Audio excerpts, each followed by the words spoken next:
বড় ভাই শার্টের দামে কি জ্যাকেট দিতে পারবেন 650 টাকায়? ভাই তা তো হয় না ভাই, বাংলাদেশে কি আজ সম্ভব হয়েছে? আরে ভাই সম্ভব হবে, আপনি যদি করেন, আপনি যদি ইতিহাস সৃষ্টি করেন তাহলে সবাই করতে পারবে।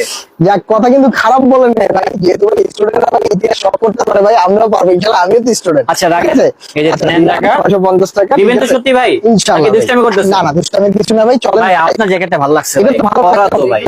ভাই জ্যাকেট গুলো ঠিক আছে, এই দেখেন এখান থেকে শুরু করি। হ্যাঁ, আচ্ছা অনেকগুলো নিয়ে জ্যাকেট আসছি আছে। কুয়াশা, ঠিক আছে, কুয়াশা? শীতের দিনের কুয়াশা এখন গরমেও পাবেন, ঠিক Okay, আছে, যেহেতু দাম কত সামনে করে কিন্তু ভাইজান? শীত চলে আসতেছে, ঠিক আছে, মাত্র 650। মাত্র 650? এই যে 650। ভাই আমার সন্দেহ হচ্ছে, এত 650 সুন্দর জ্যাকেট না, কোনো 650 টাকায় কি আসলে দিবেন? 100% ভাইয়া, মিথ্যা বলার কোনো কারণ নাই, মাত্র 650। ওকে সাইজ দর্শক হবে, দেখেন সাইজ এখানে হবে দুইটা অনেকগুলো এল জ্যাকেট আছে। আর সাইজটা কি বলছেন? দুইটা হবে এল এবং এক্সেল। L, XL। এল এবং এক্সেল, এই যে আমি পরে আছি ভাই, দেখতে পাচ্ছেন জি, ভাই কালারটা যেটা দেখেন, পরে আছে, খুব পরলে চমৎকার অনেক কিন্তু। ভালো লাগবে। এগুলো পরলে খুব একেবারে চমৎকার। কুচকুচে কালো, এই যে jet black। দেখেন মাত্র 650। এটা সাইজ থাকবে হবে মাত্র দুইটা, 650 হ্যাঁ, টাকা। দুইটা এল এবং এক্সেল, এই যে ভাই